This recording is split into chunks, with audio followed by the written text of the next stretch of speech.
오늘은 온유에 대해서 좀 나누려고 합니다. 제가 긴 시간 동안 심령이 가난한 자, 또 애통하는 자, 그 전에 산상수훈의 배경을 길게 여러분에게 설명하게 된 배경은 뭐냐면, 오늘 이 온유한 사람이 되기 위해서 긴 시간을 나눴는데, 여러분이 이제 우리가 심령이 가난할 때 그 사람에게 천국이 임하잖아요. 천국이 그 사람 거잖아요. 그래서 어느 때 살다가 이 천국을 내가 놓칠 수 있잖아요. 왜냐하면 타락한 본성이 있기 때문에. 그럴 때 또 심령이 가난해지면 늘 천국은 우리 가정에서, 내 삶 속에서 점점 영역이 넓어질 뿐만 아니라, 특별히 천국을 소유하고 사는 사람이 천국을 모르는 자들을 보면 애통하는 마음이 생기는 거예요. 불쌍하잖아요, 여러분. 저분이 지옥 갈 텐데, 멸망받을 텐데, 심판받을 텐데 얼마나 불쌍해요. 그래서 이 심령이 가난한 자와 애통한 자는 연결되어 있어요. 또 연결되어 있을 뿐만 아니라 오늘 특별히 온유한 자와는 더더욱 연결이 되어 있습니다. 보통 사전적인 온유는 뭐 부드럽고 이렇게 얘기하는데, 뭐 그런 의미가 아닙니다. 예수님이 말씀하신 이 온유는 그런 국어사전적인 의미가 아니라 이 천국 백성의 삶의 태도입니다. 천국 백성이 어떻게 삶에 또 사역할 때 어떤 태도로 살아가고 어떤 태도로 주님의 일을 감당해야 된다는 것이 바로 이 온유한 자의 삶입니다. 이렇게 해석할 수 있습니다. 복 있는 자야. 복을 주셨단 말이에요. 천국도 주셨어요. 복 있는 자야, 너는 온유하게 될 것이다. 왜냐하면 내가 너를 그렇게 만들 것이기 때문에. 그래서 온유는 한번 PPT 띄워주실래요? 여러분, 오늘은 이걸 잘 여러분이 기억하고, 내가 이제 온유한 자로 살아야겠구나. 마지막 설교 끝나고 저나 여러분이 우리 공동체에 지금 있는 분들만이라도 온유한 삶을 살아가면 분명히 공동체와 가정과 저와 여러분을 통해서 새로운 역사가 일어날 것을 저는 확신합니다. 우리 한번 같이 읽을까요? 시작. 하나님의 언약이 성취되는 과정 중 환난, 핍박, 고난이 있을지라도 자신의 존재와 뜻을 내려놓고 쓰임 받는 것, 이게 온유한 자예요. 하나님이 나를 부르셨단 말이에요. 또 하나님이 나에게 그 일을 맡겼단 말이에요. 내 존재와 내 뜻은 내려놓고 하나님의 뜻에 쓰임 받으며 살아가는 삶의 자세가 바로 한마디로 말하면 온유입니다. 그래서 내가 하나님의 언약에, 하나님의 약속에, 하나님의 놀라운 계획에 쓰임 받았다는 거, 그걸 내가 따라가는 거예요. 그래서 예수님의 사역을 보면 예수님이 이 땅에 오셔서 이렇게 예수님이 그냥 온유한 마음, 당신이 나는 마음이 온유하고 겸손하다고 그랬거든요. 그래서 예수님의 이 역사 속에 내려오셔서, 좀 띄워줄래요? 그 하나님의 영광과 능력과 은혜를 드러내기 위해 모든 걸 다 내려놔요. 그래서 예수님은 끝까지 하나님의 뜻에 내가 성취되도록 쓰임 받음으로써 예수님의 모든 사역과 삶을 통해서 하나님이 드러나는 거예요. 하나님의 약속이 드러나고, 하나님의 뜻이 드러나고, 하나님의 계획이 드러나고, 하나님의 목적이 드러나는 삶. 그래서 온유는 하나님께서 사용하시도록 저와 여러분의 행동과 사역, 그리고 삶의 고백을 늘 드리는 것이 바로 이제 온유입니다. 그래서 이 베드로전서 2장 23절로 25절에 제가 여러분에게 읽어드릴게요. 욕을 당하시되 맞대어 욕하지 아니하시고, 예수님 욕 먹잖아요. 바리새인들과 사두개인들이요, 집요하게 욕해요. 근데 욕을 당하시되 맞대어 욕하지 아니하시고 고난을 당하시되 위협하지 아니하시고 오직 공의로 심판하신 이에게 부탁을 해요. 또 마지막 십자가에서 아버지여 저들의 죄를 저들에게 돌리지 마옵소서. 친히 나무에 달려 그 몸으로 우리 죄를 담당하셨으니 이는 우리로 죄에 대하여 죽고 의에 대하여 살게 하려 하심이라. 그가 채찍에 맞음으로 너희는 나음을 얻었나니 너희가 전에는 양과 같이 길을 잃었더니 이제는 너의 영혼의 목자와 감독 되신 이에게 돌아왔느니라. 예수님 때문에 이제 하나하나 돌아오게 되는 거예요. 그러니까 예수님은 위협을 하고 또 매를 때려도 왜? 이 뜻은 하나님의 뜻을 이루어야 되기 때문에, 물론 육신을 입었기 때문에 할 수만 있으면 이 잔을 내게서 지나가게 하옵소서. 예수님이 겟세마네에서 그런 기도도 했습니다. 그런 순간도 물론 있었어요. 그렇지만은 반전이 있잖아요. 어떤 반전? 그러나 내 뜻대로 마옵시고 아버지 뜻대로 하옵소서.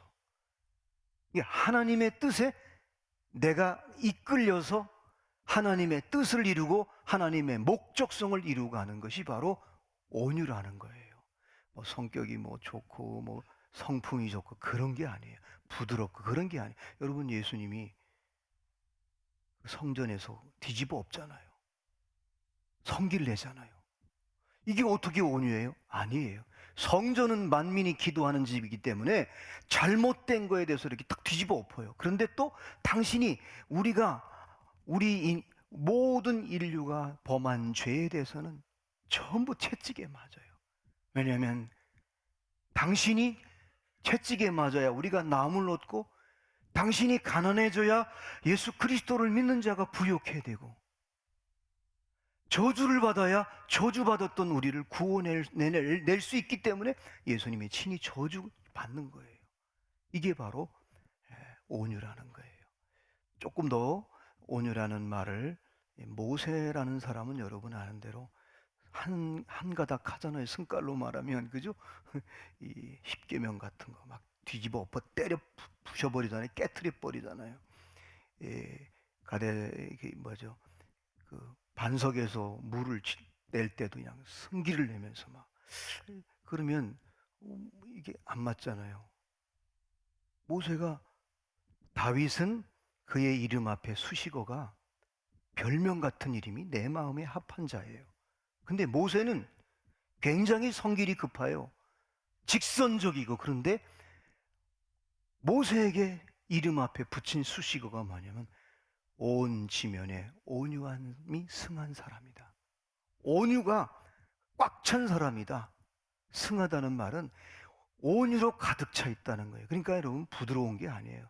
하나님의 뜻에, 하나님의 계획에 이끌려가는 것이 바로 온유라는 거예요. 사실 여러분 아시는 대로 모세는 가고 싶지 않았어요. 애굽에. 왜? 나이가 지금 80이에요. 그는 시를 썼잖아요. 시편에 사람이 강건하면 70이요? 수가 70이나 80. 그런데 80대에 그가 부름받았단 말이에요. 근데 그가 어떻게 그 소명에, 그 사명에 이끌려갔을까요? 온유했기 때문에. 온유했기 때문에 가는 거예요. 그래서 여러분이 아시는 대로 그 300만여, 그때 당시 여자가 한 300만 됐다고 그래요. 광야 생활 때문에 남자만 60만 명이 출애굽했단 말이에요. 그러면 그 부인이 있었을 거 아니에요. 또 딸들이 있었을 거 아니에요. 아들들이. 충분히 역사학자들은 그때 여인들이 300만 정도 됐다는 거예요. 근데 모세가 구스 여인을 취해요. 말이 안 되잖아요, 여러분. 그 구스 여인이 누구냐? 구스 여인은 그 이디오피아예요. 거기서 포로 잡혀온 여자예요. 포로 잡혀온 여자인데 거기서 노예로 사는데 근본도 없고 가문이 어딘지도 몰라요. 근데 어떻게 이상하게 이 출애굽하는데 진짜 어떻게 거기 낀 거예요. 꼈는데 여러분 한번 생각해 보세요. 그 여인을 자기 아내로 취해요. 이게 말이 돼요? 미리암이 뭐라고 그랬냐면 도대체 우리말로 말하면 우리 표현으로 말하면 아니 근본도 모르고 아니 여자가 없느냐 그래? 그래가지고 모세를 계속 비방해요. 이게 구속사로 해석을 하면요, 선악의 구조를 가지고 모세를 비판하는 거예요. 근데 하나님이 뭐라고 그래요? 그래서 모세가 온유함이 온 지면에 승하다는 말이 재밌게도 민수기에 나와요. 한번 민수기 12장 1절로 2절 말씀에 보면, 자, 우리 한번 같이 읽을까요? 시작. 모세가 구수 여자를 취하였더니 그 구수 여자를 취하였으므로 미리암과 아론이 모세를 비방하니라. 그들이 이르되 여호와께서 모세와만 말씀하셨느냐? 우리도 말씀하지 아니하셨느냐 하매 여호와께서 이 말을 들으셨더라. 이 사람 모세는 온유함이 지면의 모든 사람보다 더하더라. 왜 성경이 이렇게 편집이 됐을까? 여기서 여러분이 모세를 잘 이해해야 됩니다. 이거는 예수님의 모형이에요. 구속사에서는 예수님이 창녀인 막달라 마리아를 끝까지 붙들고 갑니다. 가늠하다 현장에 잡힌 여인을 너희 중에 죄 없는 사람이 있으면 돌로 쳐라. 선악과의 구조를 가지고 딱 돌을 들고 있는 그들에게 너희 중에 죄 없는 사람이 있다면 이 여자를 돌로 치라. 아무도 한 사람 나이 먹은 사람부터 하나씩 없어지고 난데 그 여인과 예수님만 딱 남습니다. 그때 뭐라고 그래요? 나도 너를 정죄하지 아니하노니. 여러분, 예수님 지금 현장에 잡힌 사람이에요. 범죄한 사람이에요. 근데 나도 너를 정죄하지 않는다. 왜 구수 여자를 취했는데 비방을 받고 이런 상황 속에서 3절에 왜 이 사람 모세는 온유함이 지면의 모든 사람보다 더하더라. 이게 온유예요? 여러분, 구수 여자를 취한 거는 성경은 윤리적으로 보면 안 돼요. 이것은 이제 1500년 뒤에 율법의 대표인 모세가 은혜의 대표인 예수님이 이 땅에 오실 때 어떤 사람을 긍휼히 여기고 어떤 사람을 구원할 거란가를 예표로 보여주는 거예요. 여러분, 모세는 그래서 하나님의 뜻, 하나님의 계획을 알고 있는 사람이에요. 그래서 이제 여러분 보세요. 그래서 하나님이 미리암에게 문둥병을 때려버려요. 여러분, 원래 그 유대인들 이스라엘 공동체는 문둥병이 걸리면 공동체를 떠나야 돼요. 격리되는 거예요. 이건 굉장히 저주예요. 그런데 이때 모세의 온유함이 뭔지 아세요? 그 비방을 받으면서도 문둥병 걸린 누나를 위해서 기도해요. 이게 온유함이에요. 여러분, 왜 누가 부딪히면 그 사람을 기도하기가 쉽지 않잖아요. 만약에 그 사람이 잘못되면 속으로 말똥싸 이렇게 할 수 있잖아요.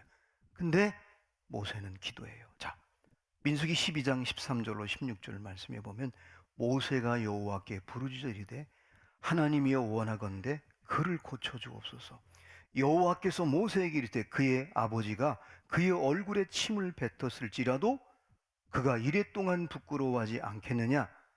하나님께 기도해요. 근데 하나님이 그 기도를 들어줘요. 여러분, 온유한 사람의 기도와 온유한 사람의 부르짖음과 온유한 사람의 간구는 하나님이 다 들어주셔요. 왜? 하나님의 뜻, 하나님의 계획에 이끌려 사는 사람이기 때문에. 그러면서 아버지에게 부끄럽게 침을 뱉은 사람도 공동체에서 격리돼서 깨닫고 성찰하는 시간을 율법에 있거든요. 그런데 하나님이 말씀하셔요.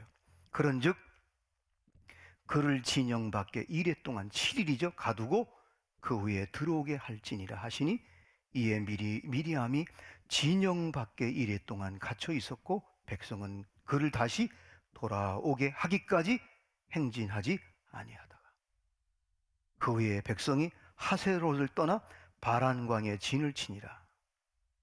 여러분, 이게 모세의 삶이에요. 온유한 자는 하나님의 계획. 어느 때는 지금이 아니라 먼 미래에 1500년 뒤에 예수님이 메시아가 와서 할 사역을 하나님이 행하게 할 때가 있단 말이에요. 그럴 때 순종하는 거예요. 이게 바로 온유한 자의 삶입니다. 그래서 모세의 온유한 자로서의 삶의 사역은 세 가지가 있어요. 하나님의 뜻에 붙들린 사람이 온유한 사람이에요. 하나님의 뜻을 삶으로 살아내는 사람이 온유한 사람이에요. 하나님의 뜻에 이끌려 사는 거예요. 사역하는 거예요. 그게 바로 온유한 사람이에요. 여러분, 이제 온유한 걸 부드러운 게 아니에요. 온유는 철저히 하나님께 이끌려 사는 사람이에요. 그러니까 다음 시간에 우리가 나눌 의에 줄이고 목마른 자, 이게 연결이 되잖아요. 예수님의 온유를 보면은 성전에서 장사하는 사람들의 물건을 뒤집어 엎습니다. 바리새인들에게 독사의 자식들아 말씀하시며 철저하게 대적해요. 그래서 하나님께서 온 인류를 구원하시겠다는 약속을 십자가를 통해서 이루십니다. 따라서 온유한 자는 자기를 부인하고 자기 십자가를 지고 나를 따르라고 하는 예수님의 말씀에 순종하는 사람이 성경에서 말하는 온유입니다. 자, 그러면 모세는 이렇게 성경에 온 지면에 온유함이 승하다고 이렇게 이름 앞에 수식어가 붙은 사람인데, 여러분 오늘 마태복음 5장 5절하고 시편 37편 오늘 여러분이 같이 읽은 11절은 이게 연결이 되는 거예요. 구약에 가장 온유함이 모세가 승했다면 다윗은 온유를 통해서 땅을 기업으로 얻고 예수님이 다윗의 후손으로 예수님이 탄생하는 놀라운 역사를 다윗이 경험하거든요. 근데 다윗이 바로 그렇게 온유했어요. 어떻게 온유했냐면 한 번은 여러분이 아신 대로 압살롬이 반역을 했어요. 그래서 도망을 갔어요. 왕관을 내려놓고 피신하는데 시므이라는 사람이 다윗에 대해서 아주 저주를 하고 욕을 하는 거예요. 그 장면이 사무엘하 16장 9절로 13절 말씀에 수르야의 아들 아비새가 왕께 여짜오되, 우리 한번 같이 읽을까요? 시작.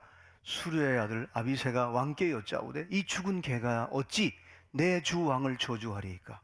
청하건대 내가 건너가서 그의 머리를 베게 하소서 하니 왕이 이르되 다윗 왕이에요 수르야의 아들들아 내가 너희를 무슨 상관이 있느냐? 그가 저주하는 것은 여호와께서 그에게 다윗을 저주하라 하심이니 내가 어찌 그리하였느냐? 할 자가 누구겠느냐 하고, 또 다윗이 아비새와 모든 신하들에게 이르되 내 몸에서 난 아들도 내 생명을 헤아려 하거든 하물며 이 베냐민 사람이랴 여호와께서 그에게 명령하신 것이니 그가 저주하게 버려두라. 혹시 여호와께서 나의 원통함을 감찰하시리니 오늘 그 저주 때문에 여호와께서 손으로 내게 갚아주시리라 하고, 다윗과 그의 추종자들이 길을 갈 때에 시므이를 산비탈로 따라가면서 저주하고 그를 향하여 돌을 던지며 먼지를 날리더라. 시므이가요 계속 따라가면서 저주하고 먼지를 일으키면서, 근데 옆에 있던 부하들이 명령 내리십시오. 가서 양 목을 쳐버리겠습니다. 그런데 다윗이 이런 말을 해요. 내비둬라. 하나님이 그 사람의 입을 지금 연 거다. 여러분, 이게 온유예요. 정말 내가 저주받을 건 내가 저주받고, 만약에 하나님께서 이 역사를 보고 있지 않느냐, 나에게 선으로 갚아주실 분은 하나님이라는 거예요. 이게 바로 여러분 다윗의 온유함이에요. 하나님의 나를 이끌어 가시는 이 역사 속에 내가 순종하고 응답하고 가는 이 모습이 바로 온유라는 거예요. 그래서 여러분이 이제 시편 37편 1절로 11절은 여러분이 어떻게 보면 마태복음 5장 5절 짧게 온유한 자는 복이 있나니 그들이 땅을 기업으로 얻을 것이다라는 이것이 전체를 해석해 준 게, 아주 풍요롭게 해석해 준 게 바로 시편 37편 1절로 11절까지예요. 자, 악을 행하는 자 때문에, 여러분, 악을 행하는 자 때문에 불평하지 않아요. 여러분, 다윗이 진짜 악을 행하는 사람이 많았잖아요. 뭐를 경험했느냐면, 장인어른이 자기가 목숨을 젊었을 때, 그것도 20대 때 목숨을 담보로 블레셋 골리앗을 쓰러뜨렸는데, 아니 어떻게 보면 다윗, 사울에게는 구세주예요, 다윗이. 그래서 아무도 그 골리앗 앞에 설 사람이 없으니까 사울 왕이 급하니까 저 블레셋 장군 골리앗을 쓰러뜨린 자에게 내 딸을 주겠다, 왕의 사유가 되는 거예요. 얼마나 다급했으면은 돈을 주겠다, 땅을 주겠다가 아니라 자기 딸을 주겠다고 해놓고 진짜 다윗이 골리앗을 쓰러뜨렸단 말이에요. 근데 나중에 땅 시기 질투 때문에 딸 뺏고 죽이려고 하잖아요. 근데 계속 도망다녀요. 근데 하나님이 끝까지 붙들어요. 지켜줘요. 거기서 깨달은 거예요.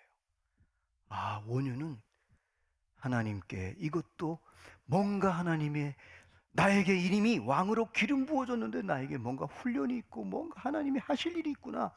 끝까지 보세요. 불평하지 않아요. 불의를 행하는 자들을 시기하지 말지냐. 자기가 경험했기 때문에.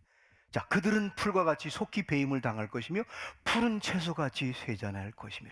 얼마나 여러분, 마치 공수특정단을 조직해가지고 아주 생명을, 이 사람을 잘 죽이는 사람을 조직적으로 막 이잡듯이 자기를 쫓아왔는데, 곧 사울이 다윗을 죽일 것 같은데 하나님이 딱 보호하고 있잖아요.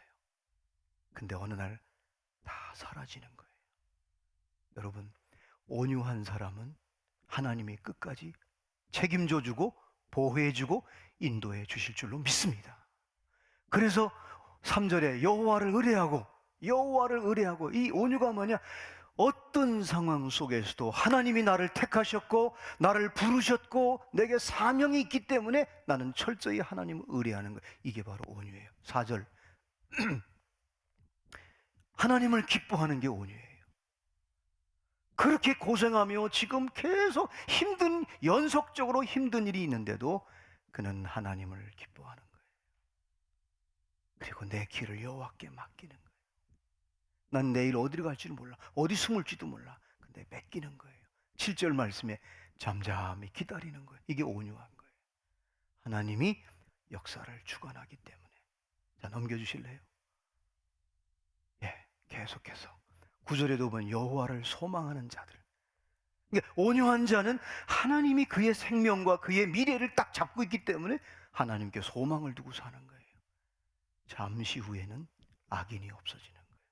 여러분, 온유한 마음만 가지고 가면 어느 날 악은 사라집니다. 할렐루야. 그래서 11절에 결론적으로 다윗은 이제 백성들에게 가르치고 싶은 거예요. 이거는 여러분, 다윗이 시를 쓴 거는 솔로몬에게 가르쳐 준 거예요. 왜냐하면 이제 왕을 솔로몬에게 물려줄 생각을 늘 했거든요. 아무리 봐도 솔로몬이 남다른 거예요. 그래서 시를 써서 백성들도 가르쳐 주지만은 제일 중요한 건 그걸 양동작전이라고 그러잖아요. 이 사람 가르치려고 하는데 이 사람이 잘 말을 안 들어. 그럼 이쪽을 가르치는 거예요. 근데 이쪽에 듣다가 깨닫는 거예요. 우리 세린교회 양육이 두 사람 부부를 같이 하는 게 그게 양동작전이에요. 기가 막힌 거예요, 여러분. 자, 그러나 온유한 자들은 땅을 차지며 풍성한 화평을 즐거워하리로다. 이게 다윗이 온유할 때 하나님이 땅을 차지했어요. 이 땅이란 말은 흙이 아니에요. 또 직선적으로 얘기하면, 아주 그냥 평범하게 얘기하면 땅은 흙일 수도 있는데, 흙으로 만든 사람일 수도 있는데, 좀 더 광의적인 의미로 말하면 땅은 하나님이 선택한 공동체예요. 신약 시대는 교회를 주시는 거예요. 교회가 뭐예요?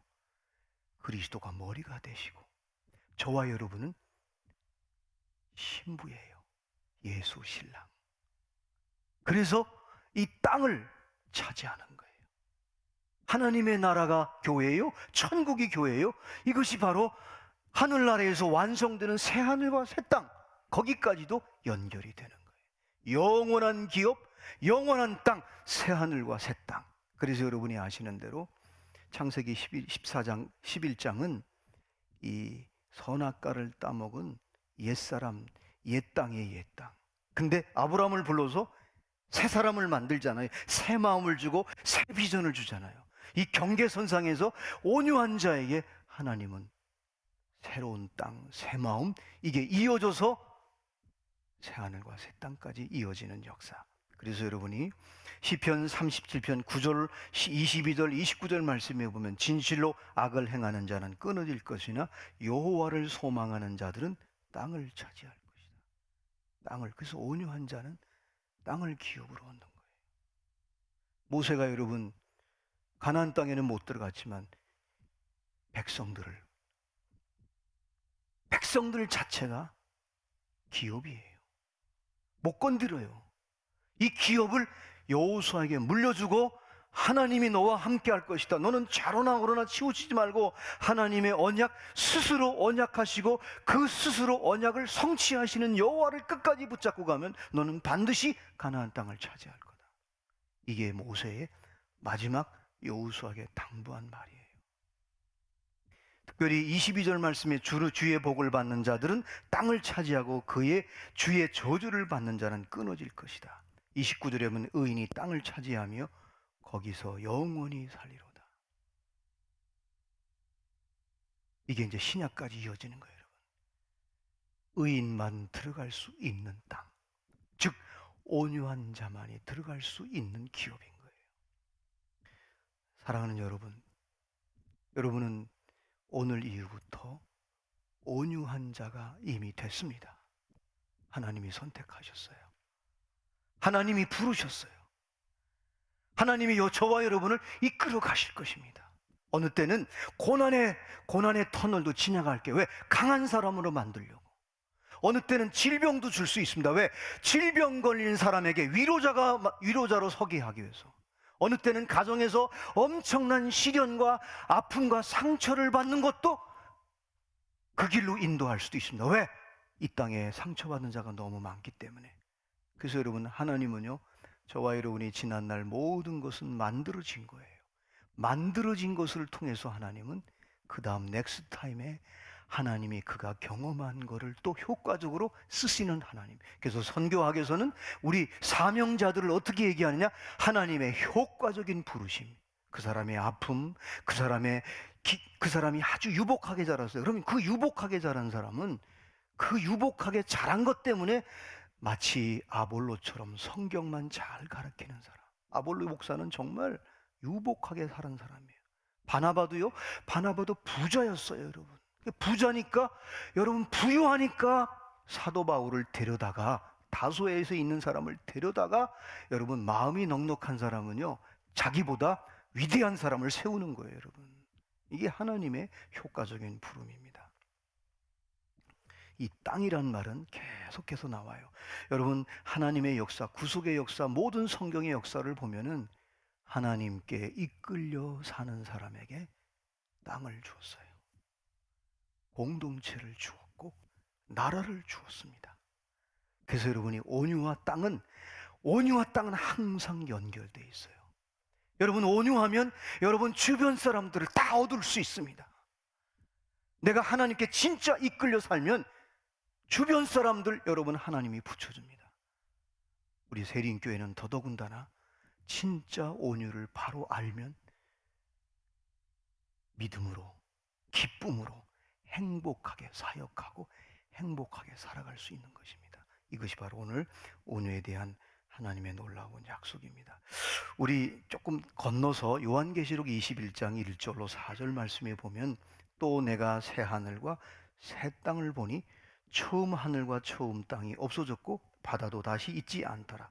또 내가 보매 거룩한 성 새 예루살렘이 하나님께로부터 하늘에서 내려오니 그 준비한 것이 신부가 남편을 위하여 단장한 것 같더라. 내가 들으니 보좌에서 큰 음성이 나서 이르되 보라, 하나님의 장막이 사람들과 함께 있으며 하나님이 그들과 함께 계시니 그들은 하나님의 백성이 되고 하나님은 친히 그들과 함께 계셔서 모든 눈물을 그 눈에서 닦아주시니 다시는 사망이 없고 애통하는 것이나 곡하는 것이나 아픈 것이 다시 있지 아니하리니 처음 것들이 다 지나갔음이로라.